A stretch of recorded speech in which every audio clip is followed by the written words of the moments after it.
अस्सलाम वालेकुम friends, my name is Mohammad Moiz और हम आज से एक न्यू सीरीज़ स्टार्ट कर रहे हैं जिसका नाम एक मैथमेटिकली सब्जेक्ट है ये, और इसका नाम है स्टैटिस्टिक्स में हम आज पढ़ेंगे, हम सिर्फ आज इंट्रोडक्शन करेंगे जिसे हम क्लियर करेंगे कि स्टैटिस्टिक्स होता क्या है, इसमें काम क्या करते हैं। ठीक है, मैं आपको एक छोटी सी मिसाल दे देता हूँ। अभी हम स्टार्ट पे ही काम शुरू करेंगे। तो ये एक साइंस से रेलेवेंट सब्जेक्ट है, साइंस का सब्जेक्ट है, लेकिन ये मैथमेटिकली फॉर्मेट में है हमारे पास। इसमें हम एक डाटा को तरतीब देते हैं, एक डाटा में से अपना जो हमारा हिट पॉइंट जो है हमारा, हम उसको निकालते हैं कि वो वैल्यूज़ कितनी हैं। ठीक है, एक छोटी सी और सिंपल सी एक डेफिनेशन लिखी गई है, the science of collecting, organising, analysing and interpreting data. हम इस डेफिनेशन को आज समझते हैं और हम अपना इंट्रोडक्शन आज कंप्लीट करते हैं कि the science of collecting, collect करना, डाटा को इकट्ठा करना, यानी डिफरेंट फॉर्मेट में डाटा को इकट्ठा किया जा सकता है, किसी भी तरीके से डाटा को इकट्ठा किया जा सकता है। सबसे पहला स्टेप जो है वो कलेक्टिंग है। ये एक ही पार्ट पूरी स्टैट को कंप्लीट नहीं करेगा, ये चारों पार्ट्स मिल के फिर स्टैट को कंप्लीट करेंगे। तो सबसे पहला पॉइंट क्या है हमारे पास, द साइंस ऑफ कलेक्टिंग, यानी डाटा को कलेक्ट करने की साइंस, और ऑर्गेनाइजिंग, उसे ऑर्गेनाइज ऑर्गेनाइज यानी कि तरतीब देना। ठीक है, ये चीज़ हमारी क्या कहलाएगी, ऑर्गेनाइज करना। और उसके बाद एनालाइजिंग, उसके ऊपर तज्जिया करना, उसके ऊपर उसकी बातों को क्लियर करना कि डाटा है क्या। सबसे पहले कलेक्टिंग, डाटा कलेक्ट कर लिया, ऑर्गेनाइजिंग, उसे ऑर्गेनाइज्ड फॉर्म में कन्वर्ट किया, उसके बाद एनालाइजिंग, उसके ऊपर हमने काम शुरू किया। ठीक है, और हम उसको कैसे करते गए, and at the end last पे इंटरप्रेटिंग डाटा, जिसको हम इजी वर्ड में कह सकते हैं अपना आंसर करना, अपने डाटा को अगेंस्ट आप जब उससे कंप्लीट फॉर्मेट में कन्वर्ट कर लेंगे, यानी एक डाटा को कलेक्ट किया, उसके ऊपर ऑर्गेनाइजिंग की, उसको ऑर्गेनाइज्ड फॉर्म में कन्वर्ट करने के बाद उसको हमने एनालाइज किया, उसको समझा कि ये क्या है, कैसा डाटा है, किस फॉर्मेट में डाटा है, और उसके बाद उसकी इंटरप्रेटिंग कर दी। तो ये सारी चीज़ें मिलके क्या कहलाती हैं, स्टैट कहलाती है, साइंस ऑफ स्टैटिस्टिक्स कहलाती है।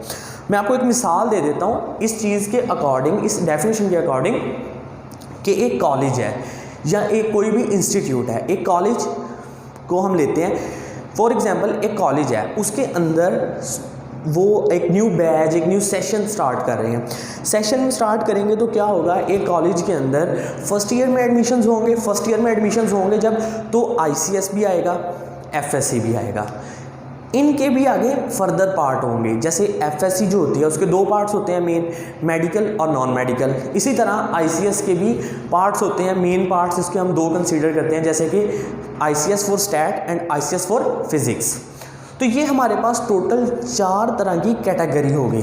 ठीक है, सबसे पहले क्या आ गया, FSC for medical, FSC for non medical, और ICS for stat and ICS for physics.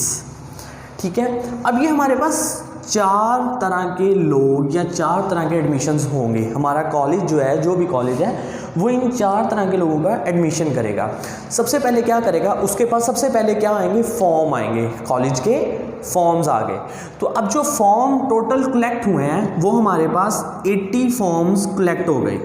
ठीक है, अब ये हमारे पास डाटा आ गया। डाटा क्या आया कि हमारे पास एडमिशन्स जो थे वो एज अ डाटा फॉर्मेट में थे, जो हमने कलेक्ट किया। क्या कलेक्ट किया, हमने 80 पर्सन्स का डाटा कलेक्ट कर लिया।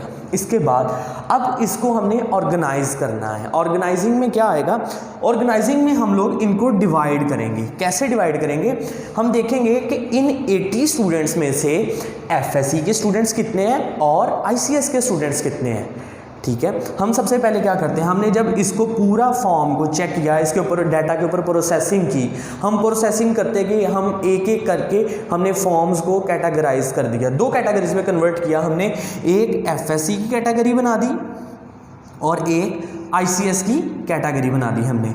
अब FSC के 40 स्टूडेंट्स और इसी तरह ICS के भी 40 स्टूडेंट्स हैं हमारे पास। तो हमने ये चीज़ एक डाटा कलेक्ट किया, किसी एक ऑर्गेनाइजेशन के लिए किया हमने, या कोई भी इंस्टीट्यूट के लिए हमने डाटा कलेक्ट किया, हमने कलेक्टिंग की।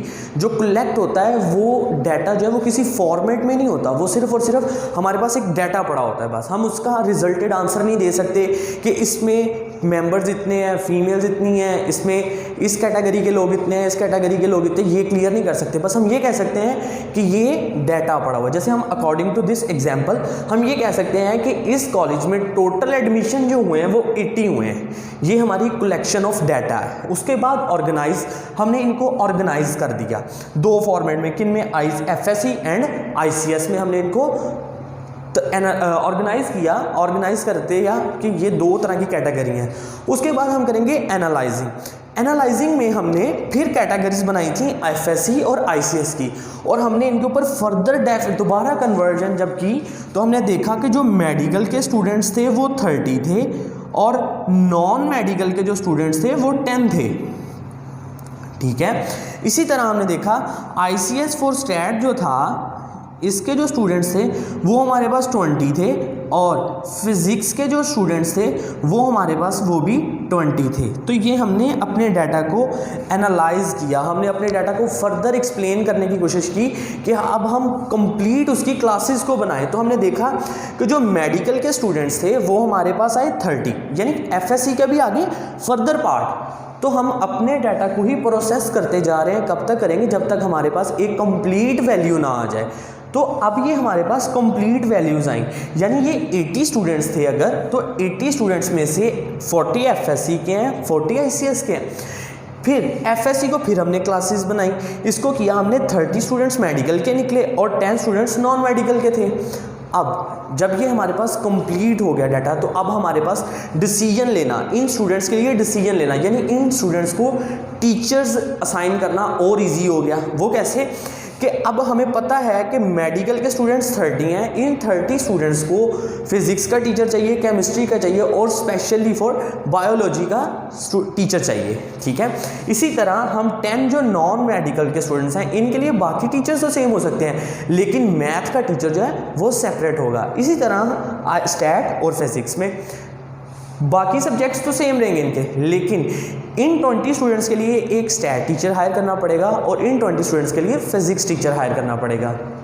मैं आपको इस चीज़ को और फर्दर एक्सप्लेनेशन कर देता हूँ एक दफ़ा कि देखें, डाटा को कलेक्ट कर लेना, किसी भी चीज़ को चलाने के लिए जो डाटा कलेक्ट किया जाता है वो हमारा किसी भी सीक्वेंस में नहीं होता, तो उसको हम क्या कहते हैं? Collecting of data, only collecting of data. उसके बाद हम उसके ऊपर उसको ऑर्गेनाइज करते हैं। ठीक है, ऑर्गेनाइज्ड फॉर्म में कन्वर्ट कर दिया और उसके बाद एनालाइजिंग की, उसको एनालिसिस किया उसके ऊपर, और एट द एंड हमने इंटरप्रेटिंग स्टार्ट कर दी। अब ये आज का टॉपिक हमारा कंप्लीट होता है, तो इसको मैंने कोशिश की कि पूरा कंप्लीट कर दूं इसको, और ताकि आप लोगों को इजीली समझ आ सके। तो thank you for watching, my name is Mohammad Moiz and अल्लाह हाफिज़।